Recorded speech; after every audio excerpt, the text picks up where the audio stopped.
What's up people, welcome to another Arcane afternoon. The skill revamp is here, and in this video I will be showing you the best skills to use for mage. So without wasting too much time, let's get into the skills. We will put all of our attribute points into intelligence. So first we go to our ultimates, and here there's two useful ultimates. The energize ultimate, which gives you and your allies 65% haste, which can be really useful, or you can use the meteor, which can hit many mobs at the same time and it does a lot of damage. We will go for the meteor strike ultimate because it's just a little bit more convenient to use the skill. You want to use the skill after you procced all of your gears and then you swap to your damage set, so you can do a lot of damage even for the single target damage, for example on bosses. So then we go to our passives, and here we just put 5 points into armor, we put 5 points into intelligence, then 5 points into movement speed. Here we also want crit chance, strength, 5 points into gold loot, then we also take dexterity and we also take the haste.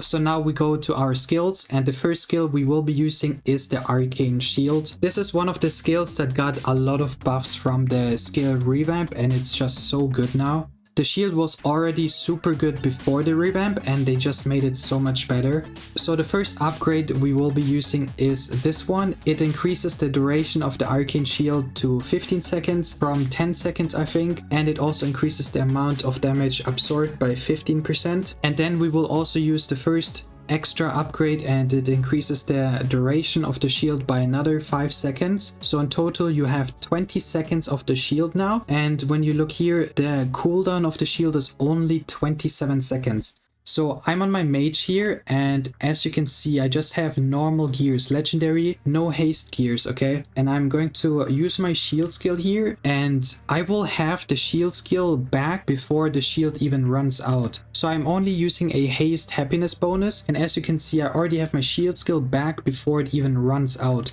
So you have a permanent shield just if you use a haste happiness bonus. I'm not even using a haste AA, I'm not using haste gears, and I'm also not using any haste procs. Just from my happiness bonus I have a permanent shield, and this is just super OP because with the shield you're kind of invincible. So the next upgrade we will be using is this one. It increases damage reduction granted by Arcane Shield up 15%, and it also removes any freeze, stun and snare effects on the Sorcerer.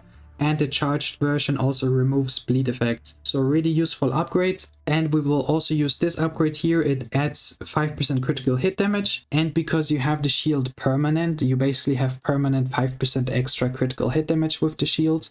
And the last upgrade we get is this one. It gives you 2 seconds invulnerability, which is super OP. And here there's two really useful upgrades. So first we can get another 1.5 seconds invulnerability, which will make it 3.5 seconds. Or we take 25% boss damage, and we will be going for the 25% boss damage because this will be your skill set for all maps. And we will be going for the 25% boss damage because the invulnerability you don't really need in any maps. But for example, in the upcoming temple event, you might want to use this extra 1.5 seconds invulnerability instead of the boss damage. But for all other normal maps we are playing every day, you will need the 25% boss damage. It will just help you do more damage. So the next skill we will be using is the fireball. The fireball is just super useful to proc all of your gears. First of all, the fireball has the highest range. It has 40 meters range. This is the highest in the entire game, even higher than all of the arrow skills from the rogues.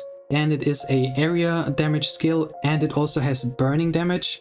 And each tick of the burning damage and also from the area damage you can proc your gears. So this is the best skill in the entire game to proc your gears. So the first upgrade we will be using is the increased impact radius of the fireball to 7 meters. And we will also use this upgrade here, and it gives you 10% extra boss damage for 5 seconds after you use the fireball. Then we will use this upgrade. Enemies hit by fireball will take additional burning damage for 5 seconds. And this is super useful because every fire tick that you do on mobs, you can proc your gears. So this is arguably the best upgrade for the skill, so you really need this upgrade. And we will even get the second upgrade here, and it increases the burning damage for another 2 seconds. So in total you have 7 seconds of burning damage. So then we will also use this upgrade here. Enemies hit by a charged fireball will be knocked down and stunned for 3.5 seconds. Can be useful against mobs. And we will also use this upgrade here. Enemies hit by a charged fireball will have their hit chance reduced by 25%. So mobs only have a 75% chance to hit you, which can be useful, for example, in Temple Vent or also maps like EVG and Itza-G.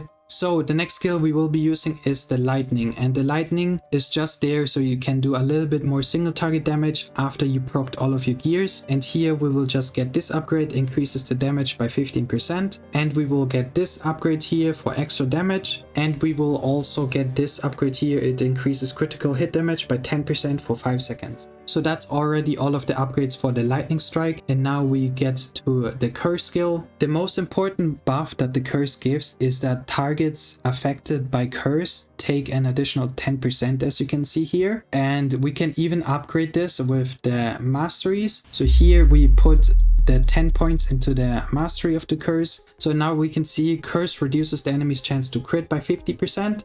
And it increases damage taken by 20%. So if you hit the curse on a boss, everyone in your party does 20% total more damage on the boss. And this is just super OP.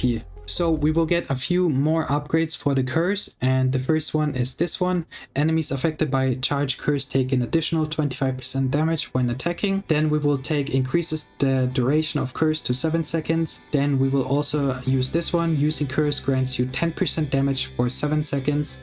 And then we increase the range of curse to 10 meters, and curse can now affect up to 8 enemies. And we will just increase the range even further with the last upgrade. So these are all of the skills that we will be using, and we have 1 skill point left, and we will put this into the fireball. With this 1 point, it reduces the cooldown of the fireball by 0.1 seconds, and we can now hit 1 additional target. So now we should be able to hit in total 8 targets with the fireball. So these are all of the upgrades. If you really wanted to save some skill points, you could, for example, consider taking out these armor points or some movement speed if you want, for example, more in the fireball. But you can make these decisions for yourself. One more important thing is that, for example, for Temple Event, you want to use the time shift skill instead of the fireball probably. The time shift skill is super OP in Temple Event, and you really need it in Temple.